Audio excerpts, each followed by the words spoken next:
Queridos amigos e amigas da nossa sociedade queijeira, sejam todos vocês muito bem-vindos ao nosso QueijoCast.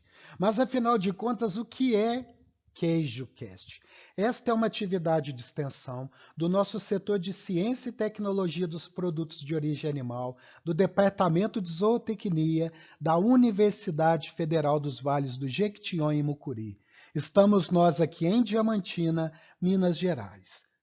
O objetivo deste trabalho é produzir um pouco de conhecimento para contribuir com tudo que já vem sendo construído em prol da produção de queijos artesanais. Sejam muito bem-vindos, produtores de queijo artesanal de todo o Brasil, sejam muito bem-vindos todos os trabalhadores das roças, os queijeiros, sejam muito bem-vindos todos os técnicos do serviço de inspeção, todos os técnicos das empresas de extensão rural, todos os profissionais liberais, sejam muito bem-vindos todos os estudantes dos cursos que estão formando diversos profissionais, das diversas profissões que atuam nesta cadeia produtiva tão importante para o nosso país e que está em constante crescimento e merece cada dia mais valorização, respeito e investimento.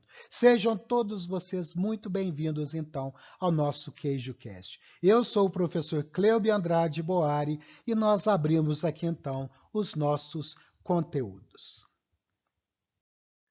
Muito bem, pessoal. Para esse nosso primeiro QueijoCast, o tema escolhido foi o que é leite cru. São sinônimos para leite cru, leite in natura e leite in natureza. Às vezes você, numa busca por um documento, por uma referência bibliográfica, na pesquisa de uma legislação, de algum documento oficial, vocês podem encontrar leite cru, leite in natura e leite em natureza. Nós nos referimos à mesma coisa. Como a definição para leite é extensa, esse QueijoCast foi dividido em duas partes e hoje nós tratamos então da primeira parte. Aqui no nosso canal do YouTube, bem aqui embaixo, nós temos um local para os comentários. Então, sejam todos muito bem-vindos a aproveitar este espaço, trazer conceitos, melhorar esta definição, incrementá-la, os produtores compartilhar sua experiência, as suas dificuldades, os seus conhecimentos que são valiosíssimos. Vamos usar esse espaço de uma forma muito positiva e colaborativista, pois o conhecimento ele é feito de uma forma coletiva. De repente, este QueijoCast aqui talvez tenha esse objetivo, provocar discussões saudáveis e positivas. Por que é importante definir e ter conhecimento da definição do que seja o leite cru? Pois eu lhe digo que, se você souber o que é leite cru, se você entendê-lo, dificilmente você produzirá um leite ruim.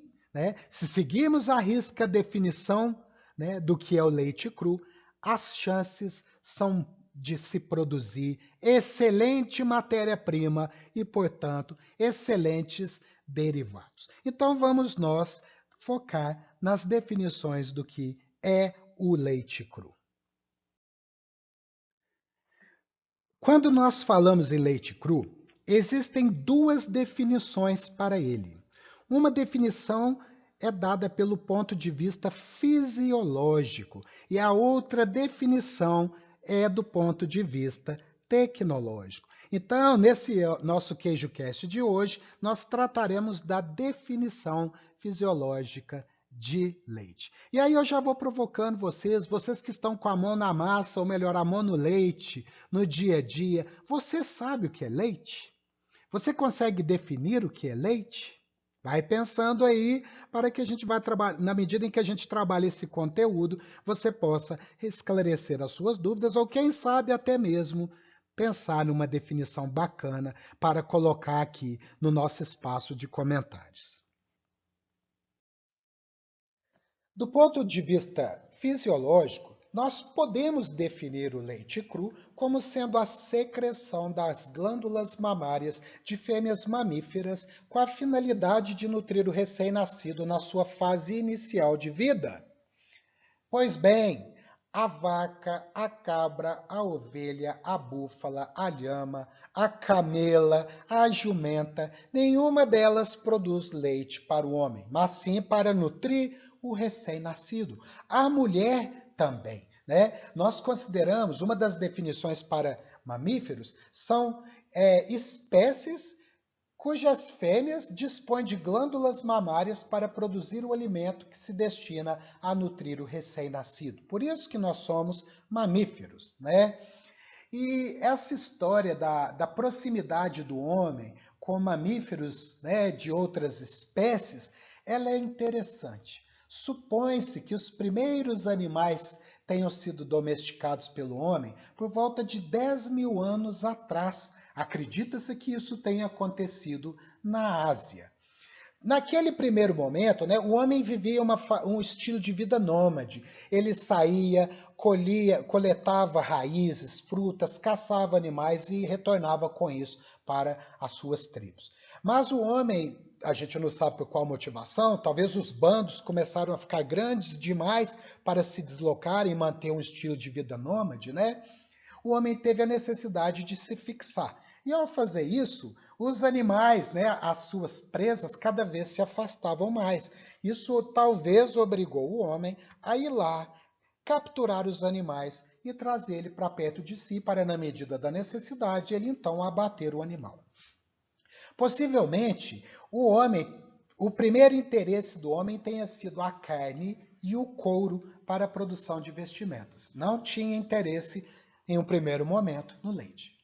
Quando o homem capturou os animais, né, acredita-se que os primeiros tenham sido os caprinos, talvez pelo pequeno porte, né, o que facilitava a sua captura e até mesmo o seu manejo.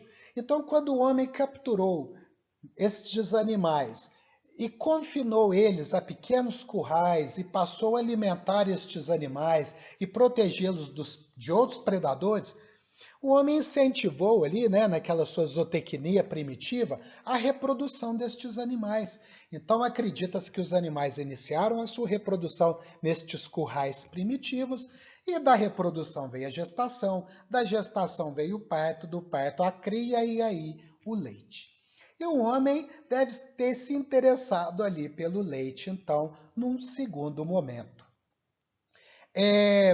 Algumas pesquisas, estudos antropológicos mostram, né, pesquisa com DNA das ossadas, do material, né, dos esqueletos dos nossos primitivos, demonstram que os indivíduos adultos, a grande maioria deles, eram intolerantes à lactose, porque quando era feita a análise do material genético, observava-se que o gene responsável pela produção da lactase dos indivíduos adultos estava desligado. Então, acredita-se que o homem adulto, quando se serviu do leite para sua alimentação, ele tenha passado muito mal. Ele tenha tido todos aqueles sintomas da intolerância à lactose. Mas observou-se que as crianças não, né? Que as crianças, quando elas se alimentavam do leite dos caprinos, né, das cabras, elas não passavam mal. Então, talvez, num primeiro momento, o ser humano primitivo, o homem primitivo, começou a ordenhar as fêmeas para fornecer o leite para as crianças, né, dos seres humanos. E na medida em que o homem praticava ordenha, talvez sobrava leite, ele começou a guardar esse leite em vasilhas, em odres, que eram fabricados com barro. E manter o leite ali, né, em condições de ambientes de temperatura, um leite que possivelmente já estava contaminado por diversos micro-organismos fermentadores, manter o leite num recipiente de barro, o leite cru. Para ele se transformar numa coalhada foi questão de pouco tempo, acredito eu. E o ser humano, então, se nutriu daquela coalhada, o ser humano adulto, e não passou mal, porque a lactose já havia sido transformada em ácido lático. E aí ele deve ter descoberto um belíssimo alimento, e acredito que, como isso deve ter sido importante para o desenvolvimento do ser humano, né? Introduzir o leite na sua alimentação, num primeiro momento, pelo consumo da coalhada. Deve ter secado essa água aí, com o passar do tempo, essa coalhada virou um queijo primitivo. Então são muitos milênios de proximidade do homem com o leite cru. E hoje nós temos, por todo investimento que foi feito nesse tempo, como a grande contribuição dos nômades, dos egípcios, que eram adoradores dos queijos, dos gregos, hoje nós temos todas essas maravilhas de derivados do leite aí. Então essa é a primeira definição do leite. O leite é produzido pela mãe com a finalidade de nutrir o recém-nascido. O homem entrou nesse processo aí, para se beneficiar. E que se faça uma boa associação de homem com animal, com bem-estar, com respeito, porque esta doação do animal para o homem é louvável e merece todo o respeito. E aí, pessoal, considerando-se esta definição fisiológica, a gente pode fazer uma observação muito interessante. As diferentes exigências nutricionais dos recém-nascidos de cada espécie e dentro de uma mesma espécie de todas as raças se refletem em variações na composição físico-química e nas características sensoriais do leite cru. O que eu quero dizer com isso?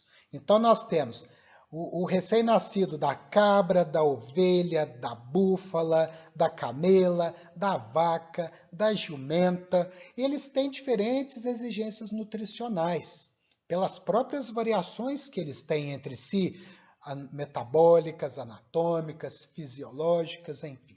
E como o interesse da mãe é produzir leite para nutrir o recém-nascido, e existem estas variações, nestas variadas exigências nutricionais, é lógico que o leite é diferente. Então não existe leite, existem leites no plural. Nós falamos de uma pluralidade de matérias-primas. Isso é muito bom para nós, seres humanos, porque diferentes leites nos possibilitam obter diferentes derivados. Isso daí amplia para nós o portfólio de produtos da nossa cadeia produtiva. E nós podemos produzir os derivados ajustados para cada matéria-prima para aproveitar melhor a sua aptidão tecnológica, as suas características sensoriais e as suas propriedades físico-químicas. Isso é muito bom para nós, ter leites e não apenas leite. E é para aqueles indivíduos que têm, por exemplo, alergia a proteínas que existem no leite bovino, quando ele consome leite de outras espécies, como por exemplo caprinos, ele não apresentará problemas, reações alérgicas, o que é muito bom para ele do ponto de vista nutricional.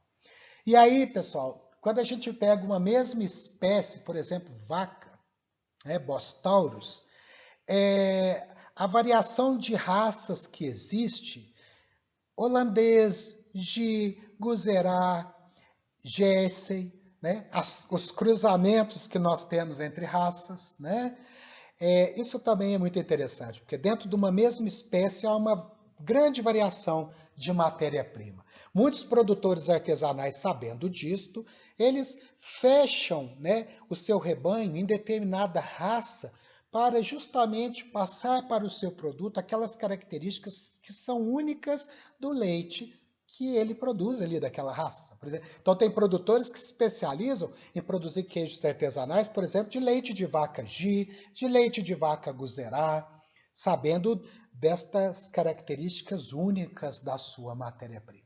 Então, ter em mente a pluralidade de matérias-primas, as diferenças que nós temos dos leites, é muito bom para nós.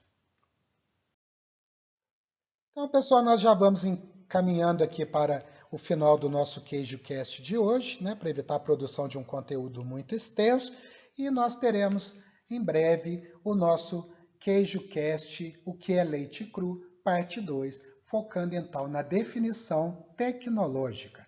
E só para completar, eu tenho falado aqui em leite cru. Leite cru é aquele que não foi submetido a nenhum tipo de tratamento térmico. essa definição é muito importante, pois existe, por exemplo, leite cru, leite pasteurizado, e há imensa diferença entre os dois, e estas considerações ficam para um outro momento.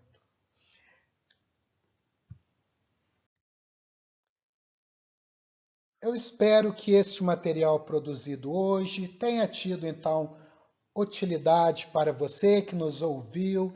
E mais uma vez eu digo que o nosso espaço para comentários aqui está aberto. Sejam todos muito bem-vindos a uma discussão saudável e positiva para que nós possamos, então,